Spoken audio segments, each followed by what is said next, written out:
Assalamualaikum warahmatullahi wabarakatuh. Jumpa lagi di channel Gading Primadinata. Bagaimana kabarnya teman-teman semuanya?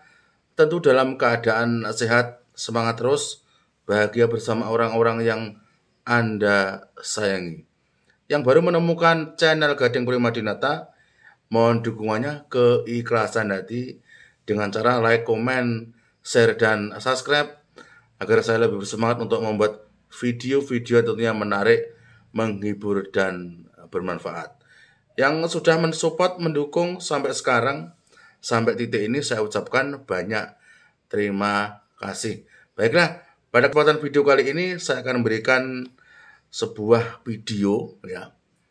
Ini terkait bahasa Indonesia dan bahasa Melayu. Tidak usah berlama-lama, kita tonton videonya seperti ini. Kita ke Jakarta ataupun Bandung, pusing kanan, pusing kiri, tengok depan, tengok belakang, semua berbangga dengan bahasa Indonesia. Kita pusing kiri, bahasa Inggeris. Pusing kanan sekarang ni di kedai kopi pun bahasa Inggeris. Orang Melayu sama Melayu pun cakap English. Yes. Itu lagi hebat. Malu tak malu? Negara yang meletakkan bahasa Melayu sebagai bahasa kebangsaan, tapi tak ada perlembagaan dalam bahasa Melayu. Cik. Dan ini majoriti, Okey. majoriti ahli Dewan Rakyat adalah keturunan Melayu. Mana malu mereka? Bukan kemaluan mereka itu bermaksud lain. Mana malu mereka?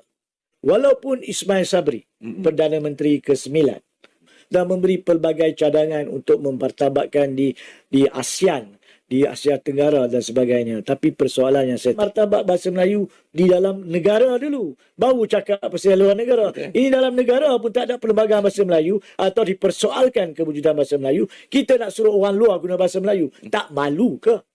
Luar guna bahasa Melayu. Tak malu ke?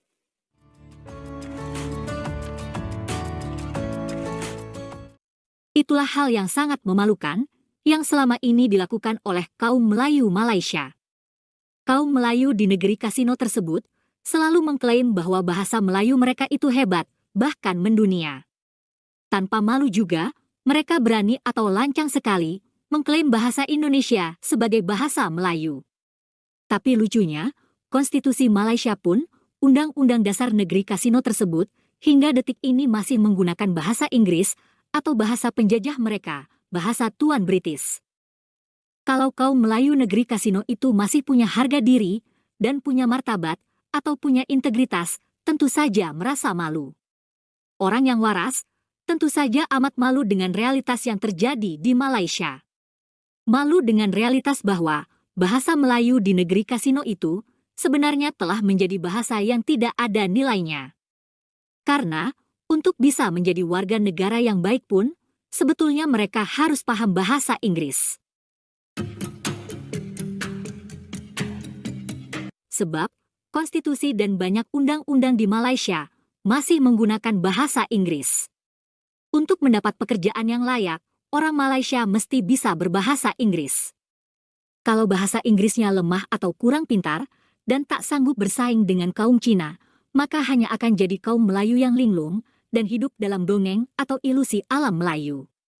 Atau sibuk pula mengais-ngais budaya di Nusantara dan bertengkar dengan netizen Indonesia.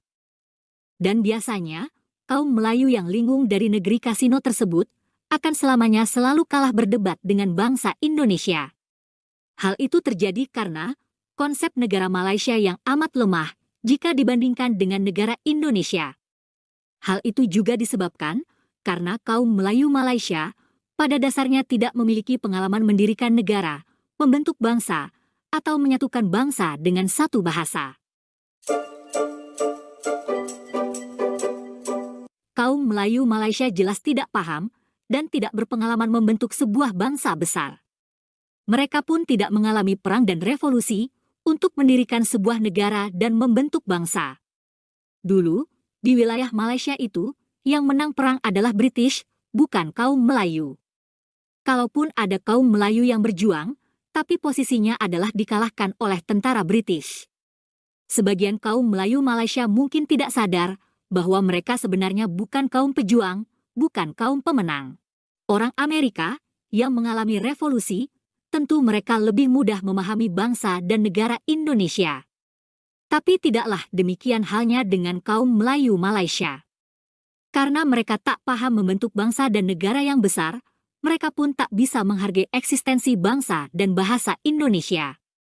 Mereka mungkin tak paham bahwa, tanpa adanya bahasa Indonesia, akan sulit pula terwujud bangsa Indonesia.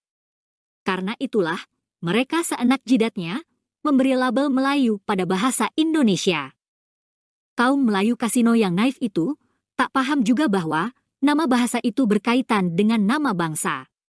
Rakyat Indonesia jelas tak sudi bahasa Indonesia dilabeli dengan Melayu, karena kami memang tidak ingin membentuk bangsa Melayu.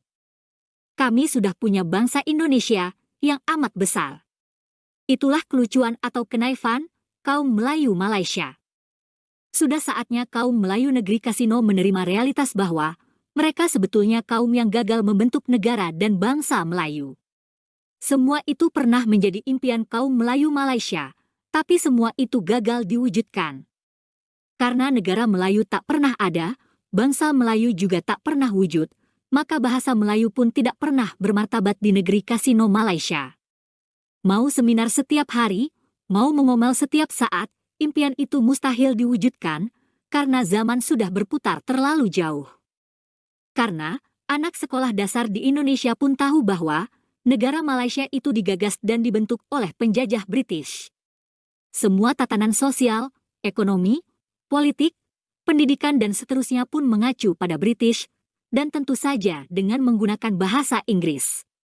Jadi amat wajar bila bahasa yang bermartabat pun akhirnya adalah bahasa Inggris.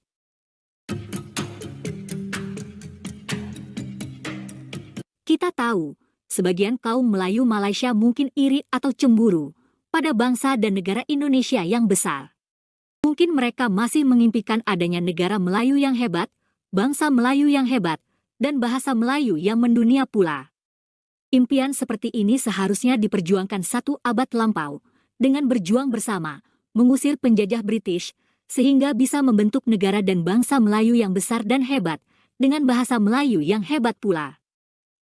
Kalau impian tersebut mau diwujudkan sekarang, sungguhlah terlambat. Dan sia-sia pula kaum Melayu negeri Kasino, menghibur diri dengan dongeng alam Melayu.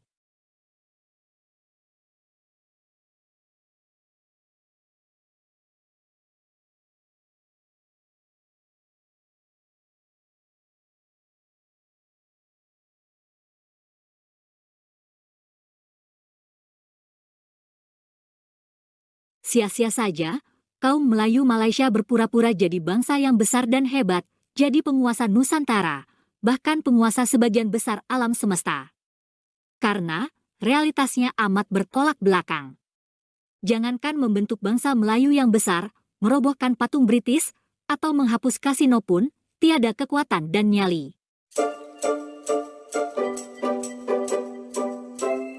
Jangankan bahasa Melayu Malaysia mendunia, di negeri Kasino pun bahasa Melayu tak ada harganya. Video berikut ini menggambarkan realitas yang sebenarnya, yakni tidak ada bangsa Melayu yang hebat dan besar itu. Dan tak ada pula bahasa Melayu yang hebat dan mendunia itu. Karena konstitusi Malaysia pun masih pakai bahasa Inggris. 67 tahun nak masuk merdeka. Kan? Kenapa masih lagi guna bahasa Inggeris? Sepatutnya 10 tahun. Gubalan undang-undang masih berlaku dalam bahasa Inggeris. Sekarang ni ada yang bahasa Melayu. Tapi masih ada bahasa Inggeris. Awak tahu tak perlembagaan bahasa Melayu sampai sekarang ni belum disahkan ada perlembagaan undang-undang tertinggi dalam bahasa Melayu. Malu tak malu? Negara yang meletakkan bahasa Melayu sebagai bahasa kebangsaan. Tapi tak ada perlembagaan dalam bahasa Melayu. Cik! Saya malu. Cik! Saya pun malu, Haji. Ya. Ini saya malu. Dan sebagai peguam saya lagi malu. Benda ni saya bangkitkan di mahkamah. Saya yakin majoriti rakyat Malaysia pun tak tahu. Tak tahu. Negara yang mendaulatkan bahasa kebangsaan bahasa Melayu, tetapi perlembagaan persekutuan pun Tak ada dalam bahasa Melayu. Dan wakil-wakil rakyat di parlimen tak mau faham benda ni. Buat tak indah je. Bagaimana mereka jadi wakil rakyat dan mengatakan menurut perlembagaan artikel 152, artikel 100, kenapa tak ada tegaskan tanggungjawab anda untuk menentukan wujud tak wujud perlembagaan bahasa Melayu. Kalau tak wujud, kenapa tak jadikan kewujudan itu pasti. Seperti Memang betul ya. Perlembagaan persekutuan. Baik, saya jelaskan. Dalam pandangan saya dan para peguam di pasukan saya, sebenarnya sudah wujud.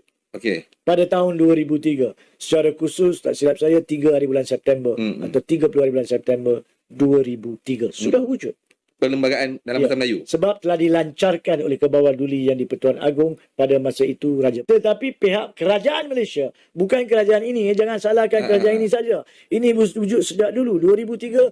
Tahun bila? 2003 Barisan Nasional.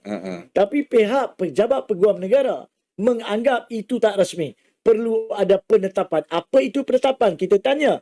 Mereka tak ditunjukkan. Sampai sekarang? Sampai sekarang. Dah 21 tahun. Ya, dan ini majoriti, Okey. majoriti ahli Dewan Rakyat adalah keturunan Melayu. Mana malu mereka? Bukan kemaluan mereka itu bermaksud lain. Mana malu mereka?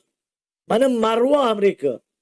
Di luar cakap pasal kami parti Melayu, kami pentingkan bangsa agama. Tapi dalam parlimen kerja asas bahasa pun tak boleh berani buat. Semua parti Saya tak maksudkan mana-mana parti. Semua parti. Semua parti gagal dalam isu bahasa Melayu. Memartabatkan bahasa Melayu seperti mana yang diperuntukkan di dalam perlembagaan. Dan saya perlu akhiri isu ni dengan mengatakan, walaupun Ismail Sabri, Perdana Menteri ke-9, telah selalu mengatakan nak memartabatkan bahasa Melayu dan memberi pelbagai cadangan untuk memartabatkan di ASEAN, di Asia Tenggara dan sebagainya. Tapi persoalan yang saya telah tanya pada masa itu, kenapakah kalau awak pentingkan martabat bahasa Melayu, which is bagus, kenapa awak tak make sure adanya perlembagaan sah bahasa Melayu? Kita kena naikkan martabat bahasa Melayu di dalam negara dulu, baru cakap pasal luar negara. Ini dalam negara pun tak ada perlembagaan bahasa Melayu atau dipersoalkan kewujudan bahasa Melayu. Kita nak suruh orang luar guna bahasa Melayu. Tak malu ke? Jadi, bila kita ke Jakarta ataupun Bandung, pusing kanan, pusing kiri, tengok depan, tengok belakang, semua berbangga dengan bahasa Indonesia. Pergi pula, itu tadi selatan negara kita. Kita pergi ke utara kita pula, Thailand. Pusing kiri, pusing kanan, tengok depan, tengok belakang, mereka berbangga dengan bahasa Thailand. Pergi pula ke negara matahari terbit, pun sama bagaimana bahasa Jepun itu dijunjung. Pergilah jauh sekalipun ke Moskow di Rusia. Kita tanya kod English, ni saya beritahu, ini pengalaman saya sendiri. Dia orang faham soalan saya, Haji. Tetapi bagaimana saya rasa saya ni begitu kerdil dibangsatkan. Saya tanya dalam bahasa Inggeris, dia faham. Dia jawab dalam bahasa Rusia kepada saya. Lihatlah betapa rakyat mereka mengagungkan bahasa. Itu belum lagi ke Naples ataupun Rome di Itali, yang mana ketuanan bahasa Itali itu begitu hebat. Saudara Fazli, negara-negara yang disentuh, Itali, Rusia, Jepun, bukankah mereka negara-negara maju? Adakah mereka maju dengan bahasa Inggeris? Tidak. Mereka maju dengan bahasa sendiri. Betul. China baru-baru ini menunjukkan satu pembentukan lebuh raya yang terpanjang. Bahasa Cina. Tapi kita nak menidakkan keagungan bahasa Melayu yang satu ketika dulu adalah lingua franca di Nusantara dan mengagung-agungkan bahasa asing. Saya malulah kepada semua rakyat Malaysia, sama ada keturunan Melayu, Cina ataupun India. Anda sebenarnya, kita semua tak layak menjadi rakyat Malaysia. Tak layak kalau kita tak tegakkan bahasa Melayu. Kita nak maju di dunia bukan pada bahasa, adalah pada patriotisme, nasionalisme tentang bangsa, bahasa kita. Barulah kita ada semangat nak majukan diri kita. Tengoklah contoh negara Rusia, Perancis, China, Jepun, Korea. Semua maju. Malaysia. Terima kasih teman-teman sudah menonton. Cukup sekian video kali ini ya teman-teman. Tonton terus video saya berikutnya agar informasi dari apa yang saya sampaikan nanti di video-video berikutnya nanti teman-teman tidak ketinggalan. Cukup sekian. Assalamualaikum warahmatullahi wabarakatuh.